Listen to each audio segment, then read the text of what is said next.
ಕನ್ನಡ ಶಾಲೆಗಳನ್ನು ಉಳಿಸಿ ಉಳಿಸಿ, ಕನ್ನಡ ಶಾಲೆಗಳನ್ನು ಉಳಿಸಿ ಉಳಿಸಿ, ಕನ್ನಡ ಶಾಲೆಗಳನ್ನು ಉಳಿಸಿ ಉಳಿಸಿ, ಕನ್ನಡ ಶಾಲೆಗಳನ್ನು ಉಳಿಸಿ ಉಳಿಸಿ, ಕನ್ನಡ ಶಾಲೆಗಳನ್ನು ಉಳಿಸಿ ಉಳಿಸಿ, ಕನ್ನಡ ಶಾಲೆಗಳನ್ನು ಉಳಿಸಿ ಉಳಿಸಿ, ಕನ್ನಡ ಶಾಲೆಗಳನ್ನು ಉಳಿಸಿ ಉಳಿಸಿ, ಶಾಲೆಗಳನ್ನು ಉಳಿಸಿ ಉಳಿಸಿ, ಶಾಲೆಗಳನ್ನು ಉಳಿಸಿ ಉಳಿಸಿ, ಶಾಲೆಗಳನ್ನು ಉಳಿಸಿ ಉಳಿಸಿ, ಶಾಲೆಗಳನ್ನು ಉಳಿಸಿ ಉಳಿಸಿ, ಶಾಲೆಗಳನ್ನು ಉಳಿಸಿ ಉಳಿಸಿ, ಶಾಲೆಗಳನ್ನು ಉಳಿಸಿ ಉಳಿಸಿ, ಶಾಲೆಗಳನ್ನು ಉಳಿಸಿ ಉಳಿಸಿ, ಶಾಲೆಗಳನ್ನು ಉಳಿಸಿ ಉಳಿಸಿ, ಶಾಲೆಗಳನ್ನು ಉಳಿಸಿ ಉಳಿಸಿ, ಶಾಲೆಗಳನ್ನು ಉಳಿಸಿ ಉಳಿಸಿ, ಕನ್ನಡ ಶಾಲೆಗಳನ್ನು ಉಳಿಸಿ ಉಳಿಸಿ, ಕನ್ನಡ ಶಾಲೆಗಳನ್ನು ಉಳಿಸಿ ಉಳಿಸಿ, ಶಾಲೆಗಳನ್ನು ಉಳಿಸಿ ಉಳಿಸಿ, ಶಾಲೆಗಳನ್ನು ಉಳಿಸಿ ಉಳಿಸಿ. ನಿನ್ನೆ ತಾನೇ ಕರ್ನಾಟಕ ರಾಜ್ಯದ ಆಯವ್ಯಯವನ್ನ ಮಾನ್ಯ ಮುಖ್ಯಮಂತ್ರಿಗಳಾದಂಥ ಸಿದ್ದರಾಮಯ್ಯನವರು ಮಂಡಿಸಿದ್ದಾರೆ. ಈ ರಾಜ್ಯ ಕನ್ನಡ ರಾಜ್ಯ, ಕನ್ನಡಿಗರ ರಾಜ್ಯ, ಕರ್ನಾಟಕ ರಾಜ್ಯ. ಉದಯವಾಗಲಿ ಚೆಲುವ ಕನ್ನಡ ನಾಡು ಅಂತ ಹೇಳಿ ಈ ರಾಜ್ಯ ಒಂದಾಗೋಕೆ ಮುಂಚೆ ಪಿ ಕಾಳಿಂಗರಾವ್ ಅದ್ಭುತವಾದಂಥ ವ್ಯಕ್ತಿ. ಉಯಿಲುಗೋಳ್ ನಾರಾಯಣ ರಾಯರ ಸಾಹಿತ್ಯ ಉದಯವಾಗಲಿ ಚೆಲುವ ಕನ್ನಡ ನಾಡು. 1956 ನವೆಂಬರ್ 1 ಕರ್ನಾಟಕ ಏಕೀಕರಣವಾಯಿತು. ಬಹಳ ಜನಕ್ಕೆ ಏಕೀಕರಣ ಎಲ್ಲಾಯಿತು ಅಂತೇಳಿ ಗೊತ್ತಿಲ್ಲ. ಬಹಳ ಜನಕ್ಕೆ ಬೆಂಗಳೂರಿನ ಸೆಂಟ್ರಲ್ ಕಾಲೇಜ್ ಕ್ರಿಕೆಟ್ ಮೈದಾನದಲ್ಲಿ ಅಂದಿನ ರಾಷ್ಟ್ರಪತಿ ರಾಜೇಂದ್ರ ಪ್ರಸಾದ್ ಉದ್ಘಾಟನೆ ಮಾಡಿದ್ರು.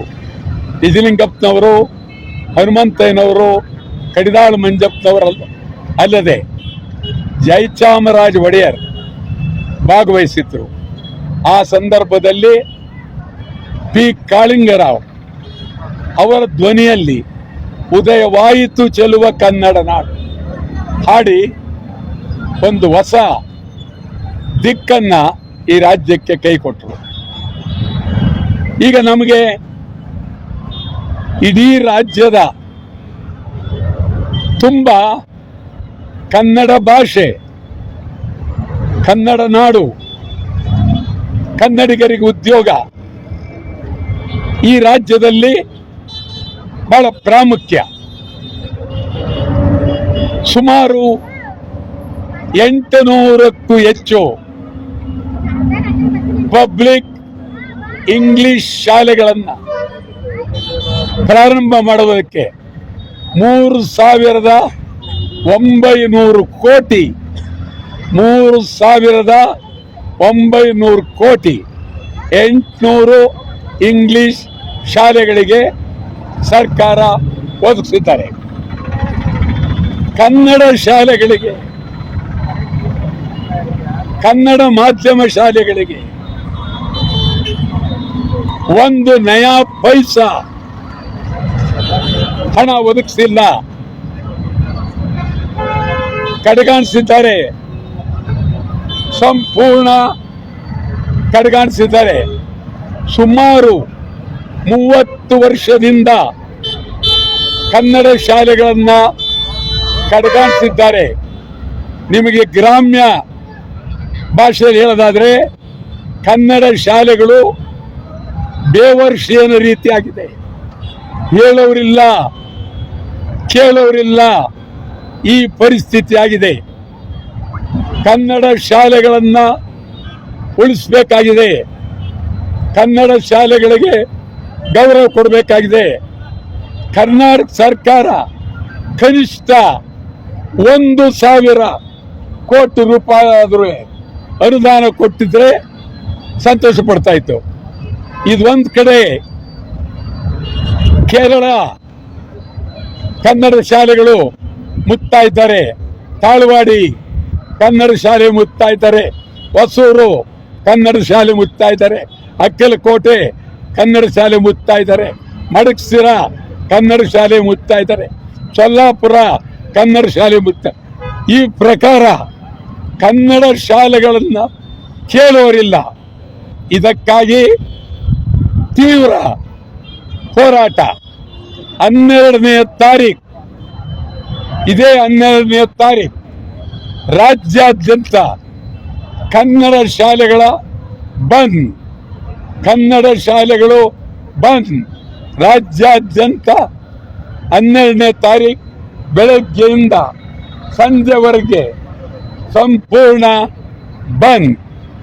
ಇದು ರಾಜ್ಯದ ಎಲ್ಲ ಕನ್ನಡ ಮಾಧ್ಯಮ ಶಾಲೆಯ ಉಪಾಧ್ಯಾಯರುಗಳಿಗೆ, ವ್ಯವಸ್ಥಾಪಕರುಗಳಿಗೆ ಕಳಕಳಿಯಿಂದ ಮನವಿ ಮಾಡ್ತೀನಿ. ಬಂದ್ 12ನೇ ತಾರೀಕು ಬೆಳಗ್ಗೆಯಿಂದ. ಮತ್ತು ಬಹಳ ಪ್ರಮುಖವಾಗಿ ಮಕ್ಕಳಿಗೆ ಮೊಬೈಲ್ ನಿಷೇಧ, ಸಾಮಾಜಿಕ ಜಾಲ ನಿಷೇಧ. ಯಾವ ರೀತಿ ನಿಷೇಧ ಮಾಡ್ತೀರಿ? ಮಕ್ಕಳು ಕೈನಲ್ಲಿ ಫೋನ್ ಹಿಡ್ಕೊಂಡ್ರು ಅಂತ ಇಟ್ಕೊಳ್ಳಿ, ಏನ್ ಕಾನೂನು? ಜೈಲ್ಗೆ ಹಾಕ್ತೀರಾ? ಕೇಸ್ ಹಾಕ್ತೀರಾ? ಬಂಧನ ಮಾಡ್ತೀರಾ? ಶೋಕಿಗೆ ಹೇಳ್ಬಾರ್ದು. ನೀವು ಯಾವ ಕಾರಣಕ್ಕೆ ಕಾಲೇಜು ಸ್ಕೂಲ್ಗಳಿಗೆ ತೆಗೆದುಕೊಂಡು ಹೋಗೋದು ಬೇಡ. ಕಾಲೇಜು ಸ್ಕೂಲುಗಳು ಪರೀಕ್ಷೆ ಅದು ಬೇಡ. ಆದರೆ ಈ ಪ್ರಪಂಚದ ಉದ್ದಗಲಕ್ಕೂ ಇವತ್ತು ಸಾಮಾಜಿಕ ಜಾಲತಾಣ ಅದು ಒಂದು ಬೆಳೆದಿದೆ, ಅಸಾಧ್ಯ. ನೀವು ಮಕ್ಕಳನ್ನ ನಿಷೇಧ ಮಾಡಿದ್ರೆ ಮಕ್ಕಳನ್ನ ತಡೆ ಹಿಡಿಯೋರು ಯಾರು? ತಂದೆ ಮೇಲೆ ವಿರೋಧಾಗ್ತಾರೆ, ತಾಯಿ ಮೇಲೆ ವಿರೋಧಾಗ್ತಾರೆ, ಮನೆ ಬಿಟ್ಟು ಹೋಗ್ತಾರೆ, ಗಲಾಟೆ ಮಾಡ್ತಾರೆ, ಎಲ್ಲೋಗ್ತಾರೋ ಗೊತ್ತಿಲ್ಲ. ಇದು ಎಚ್ಚರ ಇರಲಿ ಸರ್ಕಾರಕ್ಕೆ. ಸುಮ್ಮನೆ ಇದರಲ್ಲಿ ಮಾತಾಡಕ್ಕೆ ಹೋಗ್ಬೇಡಿ. ಯಾವ ರೀತಿ ನೀವು ಸೂತ್ರ ಏನು? ಮಕ್ಕಳ ಸಾಮಾಜಿಕ ಜಾಲತಾಣ ತೆಗಿಬೇಕು ಅಂತಂದ್ರೆ ಸುಮ್ಮನೆ ಹೇಳ್ಬಿಡೋದಲ್ಲ. ಯಾವ ರೀತಿ ತೆಗಿತೀರಿ? ಕಾರಣ ಏನು? ಈಗಾಗಲೇ ಕೋಟಿ ಮಕ್ಕಳು ಒಬ್ಬೊಬ್ಬರ್ತ ಮೂರ್ ಇದೆ. ಯಾವ ರೀತಿ ತಡಿತೀರಿ?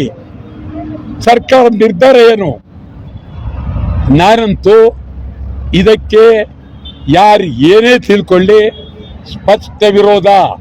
ಇವತ್ತು ಇಡೀ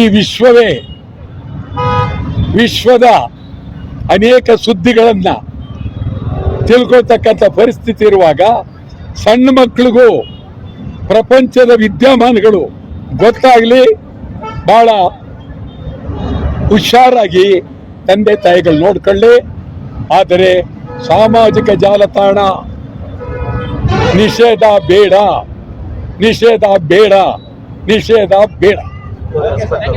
ವಿಕ್ಟೋರಿಯಾ ಆಸ್ಪತ್ರೆ